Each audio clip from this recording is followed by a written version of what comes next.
Hey everyone, it's Mark here, aka Captain DeFi from the Oz DeFi Association. In today's Getting to Know the Community episode, we are speaking with one of our community managers, Noor. She's been there since the start of this year and has been amazing at helping the community with all sorts of insights that she's been learning along the way. We're going to get to know how she got started in this space, what she's up to, a bit of crystal ball time, and what community means to her. So if you're interested in this sort of thing, please do like, share, and subscribe, and we'll get straight to the interview. And we're back, everyone, and we've got a very special guest today from the Oz DeFi community. So welcome, and thanks for being here, Noor. Thank you for having me, Mark.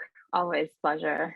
Yeah, it really is. And you've been a newer member to the Oz DeFi community, but so many people, even though you just knew, so many people have already gotten to know you from the amazing contributions that you've had in the group. And as always, the way that we like to get started with these interviews is to understand what got you into the Web3 space to begin with, and how long ago was it that you got started? Well, I think I heard about Bitcoin first time was like 2015, and I didn't really care about it until a year later when I heard people making astronomical gains. So you want to know, and couldn't do that. So I was like, just let me dig into this scam and see what's going on. But I realized it wasn't scam. Even though I realized it wasn't scam, I didn't my faith in it was still not deep enough to stay in. Yeah. So yeah, I was in and out, distracted, young stuff. So I would say yeah, I wasn't deeply in until 2019 Okay. when I started yeah, it's around that time when when I understood that deeply that the human race is actually facing major problems of evolution in terms of civilization. It just was that moment that hit me that, oh no, Bitcoin could actually solve this, like after understanding what Bitcoin is and what it is about. And that what made me feel like if it's not like going to solve the issues that we're seeing in our way of growing, it might be actual catalyst that would like do something about it, because it just felt it was like major thing that is happening in our lifetime, and that what kept me in, and like that's why I decided to stick around. No, that's really cool. It's funny to see where everyone was when they got started, and some people that just say, well, more recent, they feel like, oh, I haven't been involved in it that long, but yet 2-3 months or 6 months in this space, that's already a long time. It's almost like dog years, right? Like we count it in multiples. That's exactly what I say. It's like dog years. Yeah. Yeah. And would you say that for people that are trying to understand, because we've got different types of people in the group, we've got those that are builders, we've got those that are researchers, and then there's also those people that they are there as investors, and it's great that we can bring everyone together. But would you say that you're more of a builder or an investor or a researcher, or a mix of those things? Like, what would you classify yourself as if someone was going to ask? Yeah, that's an interesting question. Actually, I started off as a researcher, like naturally, because I wanted to know more. And when I saw in the interesting technology evolving, I was like, you know what, I'm just passing to being an investor. And that's when I decided to build like the perfect portfolio. And as I was going, and naturally you have to study the market, you need to see trends, you need to understand the technology before putting your money in it. I realized that I could actually build since I could see from actually like a business background, I could see like the loopholes are still there in the market, and that there was still pieces that are lacking attention, and I was like, I'm going to seize those as a builder myself. So that's when I passed into the building phase. That's really cool. And it's always interesting to see that transition. That you were saying that there was something that kind of drew your attention, back in 2015 and then 2019 when you really got into it, and then more the research, and now seeing these opportunities. It's amazing because I think that's what we want people to hear, that there's these opportunities there for you. And so right now, what kind of work or kind of research or investing or things are you kind of thinking of, without giving away too much? Because yeah, I'm sure that you're still kind of formulating some of those things, but like, what kind of work would you say that you're doing right now in the space? What activities are you into? Oh yes, basically like actually one of the things that I'm trying to solve is the real problem, like dealing with the user. And Mhm. yes, I see a lot, like what I've noticed, like trying to invest in some of the projects, that the backgrounds of people that are building are not business, or like the traditional tech, where they Mm. know who they're dealing with and their prospect. So yeah, that's what I saw, the opportunity that these people, like the really bright people, they're building in the space and they're building amazing stuff, but I don't see it like being perfect yet, since it Mhm. lacks a piece of like where that connects to the direct market. So that's what I'm more focused on, trying to use my background in understanding the market into connecting it with the blockchain, in terms of product that really fits into what the user wants, sort of Okay, thing. so more of like a user Yeah, experience that's kind of. that's that's definitely what I'm focused on. I'm like, I'm calling myself a Nazi right now when it comes to user experience. Like, Yeah. um, I want that to be as smooth as possible in a product. And you said that your So background, you're trying to use stuff that you're bringing into the Web3 space from your background. So I guess in Web2, what was it that you were kind of working on? What kind of skills are you bringing in? And what kind of view are you bringing into this space? it's just basically the same old skills of trying to find a product market fit, Hmm. and build a business around it. It's the same concept. You could be doing it in some other commodities, and then you bring it to the tech. You use the same. You're always trying to satisfy a customer or a user in the same way, where you're building Yeah. your business around them. Yeah. Oh, that's really, really good. I think, it's Mhm. important that that's one of the key things that people talk about when trying to make this mainstream, right? Like that the UX just hasn't really been there. It's That's hard already.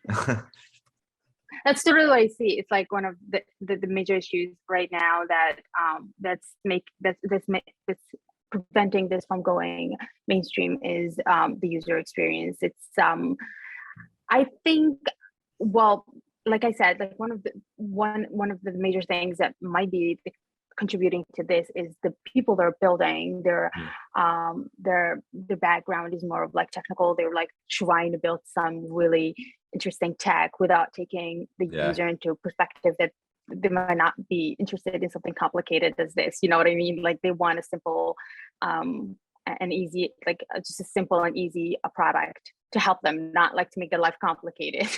So Yeah. that's what I see. No, Yeah. that's really good, and I guess that kind of leads into the next question. But I guess the observation there is that people who are listening to this that are coming from that UX space, this is a massive opportunity, to get involved. So Yes. they really Oh, should definitely. look at it, right? But just on that, if and maybe we want to expand on this a bit more, maybe it's something else. But one of the questions that we ask, people in these community and getting to know the community interviews is, if you could improve something in this space, what is it and how would you go about doing it? So would you talk about something in the UX space, or have you got other things that you think this space could really improve?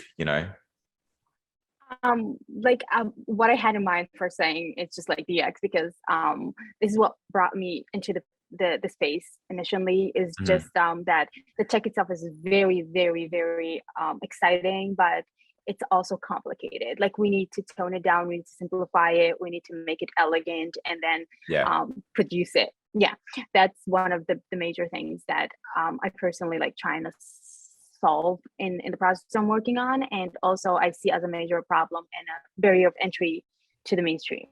Like the technology is a bit more of like you need to have knowledge, and you need to be educated in order to use this, which people are not usually like keen to doing. Yeah. So yeah. Do you mean more like from the investing kind of point of view, or yeah, like what kind of knowledge are you talking about? Yeah, I'm talking about like this is as an investor, like I came to realize Yeah. it, like how sustainable this technology is. Like this would determine whether this portfolio is a long term or a short term, basically gamble. So while trying to research, I realized that the technology itself, like I said, it solves like a major issue in our lifetime, and but the sustainability of it relies on like on us making it simpler for the user to be part of it, because who um like if you're investing in a product, you want to be you want it to be successful, Yeah. and in order for a product to be successful, it needs to be used. The customers needs to have interest in it, and the customer here are users in the space, and for this to be usable, it needs to be as simple as possible. And then when it comes like the elegancy and the art of user experience, like um creativity, like we need to be more creative and like make it like I said, elegant. Yeah. Oh, That's when I absolutely. see it. Yeah. I think if we have those like more elegant solutions where people don't even realize what's going on in the background, it's like you can have your phone, but you don't, necessarily need to know all the components of how is it logging in? How is it using my thumbprint? How is this technology working? No, it's just elegant. You just use it. So I You just, think, that's yeah, literally what it is. Yeah. Like people, like right now I'm talking to you, I don't necessarily care about which cloud Zoom uses, yeah, like and like how does like Apple build this phone. Like I don't care. All I care about is that it works, it's nice, it's convenient, and that's all. And yeah. the fact that the tech right now that has been built on Web3 isn't convenient.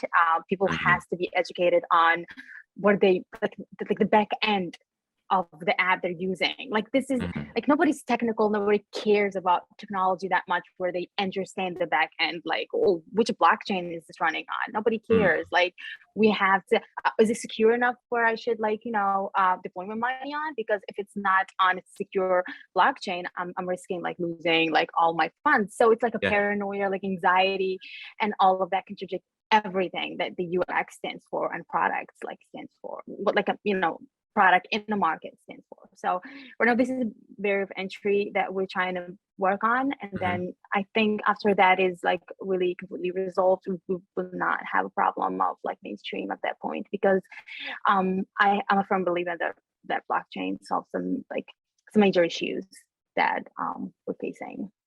No, that's really Yeah. cool, and I think that's a great way to put like what area could be improved, because UX is that's the key to onboarding. And I guess that also leads into the next question in a way. With we ask people to talk about their crystal ball view. Like definitely not financial advice or anything like that, but in 12 months' time, um, do you have any predictions on where either the overall kind of crypto space and this Web3 space is going to be, or you could either focus on the macro or you could focus on something more micro, for example, like where you see yourself in 12 months, or you could talk about both. But yeah, crystal ball wise, what is it that you see happening in 12 months, either for macro, for yourself, or for all of it? Well, the trend has been showing us that actually there are two things that are happening always, like within a 12 like month or like a 2 year period in this dog years like space. Yeah. People are trying to build, like trying to compete like viciously against each other in terms of technology, bringing new solutions, and we can see them in the market. We can see trends and we can see booms, as much as we can see like also failures. there are some blockchains that there was the solution, and then we've seen them like fail this year. Yep. Yeah, I'm personally like, if I was to name something that I'm really eager to see, the um to see it like coming into play in within the next year is layer 2 solutions. Like I keep saying Okay. it, like I'm so excited about it. Yeah, because we realize that new blockchains that are not secure enough has cost a lot of money the last few years in terms of like, hackings, and the security became and more vital in the trilemma, and scalability when it comes to like, because we've seen a lot of like, let's just pick something within this trilemma, and last year we've seen a lot of brain moving into blockchains that really favors scalability over security, and that costs like a lot, it costs people a lot of money in terms of like rug pulls, and because you know what, everything that is cheap, it attracts like, the worst people on the planet, like, to scam other people. So we've seen that, we've seen hackings, we've seen security, it became a major thing. So I would say focusing on the very decentralized and secure blockchains, that would be the next focus. And I think, yeah, for scalability, we're not gonna see anything else than layer twos as solution to focus on. No, that's That's great. just me. Yeah. Yeah, no, Yeah. that's good. And what about for yourself in 12 months' time? Where do you see yourself? Oh, hopefully I'll be able to achieve one of um, um, one of the solutions that I personally am trying to solve, problems I'm trying to solve. So a product will be a solution. So Yep. hopefully I'll be able to at least shape that within the next 12 months, and put it on Perfect. the market and see how that goes. Yeah. Yeah. Oh, well, that's great. Yeah. Hopefully we get to see that come to fruition. And when you do take it to market, Totally. obviously we want to share it with the rest of the community. And on that note, the final question that we have for you today, Noor, is what does community mean to you? Well, community is a very yeah, it's a big step that we came to realize like recently, like saying community itself is a success. I feel like this is one of the major issues that blockchain itself has resolved in in our um our existence right now. Like when I mentioned to you before, and I said, the bold moment I realized that, we're facing major issues in coming, like in going forward as a human race, like we're literally facing extinctions, like the way we were going. And then you see the blockchain coming along, and then you see people going from competing against each other to actually deciding, hey, you know what, this hasn't been working out for us. It's just like actually work with each other, make the pie bigger, more valuable, and all eat and live happily, where we don't have to kill each other over food. You know what I mean? Yeah. In a sense where like code was like, you have to sign non-disclosure agreement to see someone's code.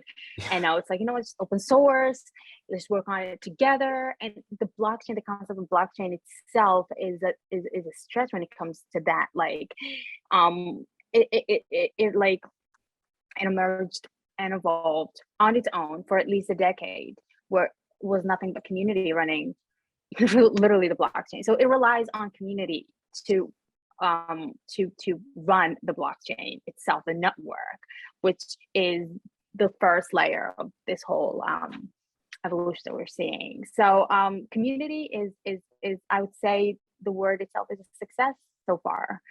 We went from killing each other over success Yeah. to deciding to just get together and work together and succeed together. That's I mean, it's a major thing. I'm happy myself to be alive while this is happening, and like this transition is happening. it's That, exciting. that is really exciting. And I guess we are seeing the success of community happening, and we're together, I guess, building the community that we can, and hopefully connecting to many other great communities out there. But if people want to, get in touch with you and talk to you more, do you, talk to the people more on Twitter or Discord, or where do you prefer people to reach out? And we'll make sure we put your details in the show notes. Oh yeah, I've been I've been in the shadows for the past few years, just working, doing my own thing. I've never Yeah.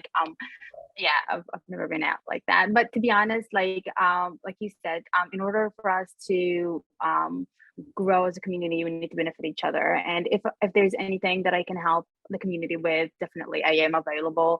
Um, Whether it's on Discord or Yeah. Twitter. Yeah, Twitter. I've been for years just a lurker. I never Yeah. Same. I never engaged. Yeah, like I never engaged, never followers. But to be honest, like this is one big thing that we have to stick together and help each other out. And especially with the newcomers, it's vital that we educate them in terms of what is this space been about and what it is actually about, where we're going from Yeah. here, so that we can also ignore the noise and focus Yeah. on what really matters.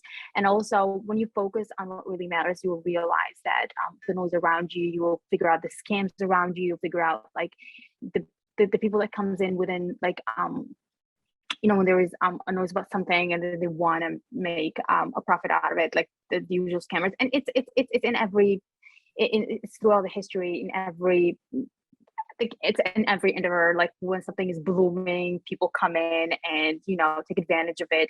And we've been seeing it a lot recently, especially in the crypto space. And this space, I feel like it's not going anywhere. It's going to keep evolving, and it's our it's our duty to help the newcomers Perfect. to learn. Yeah, Oh, that's really good. Well, in a safe way. yeah, no, definitely in a safe way. They need to. That's the thing.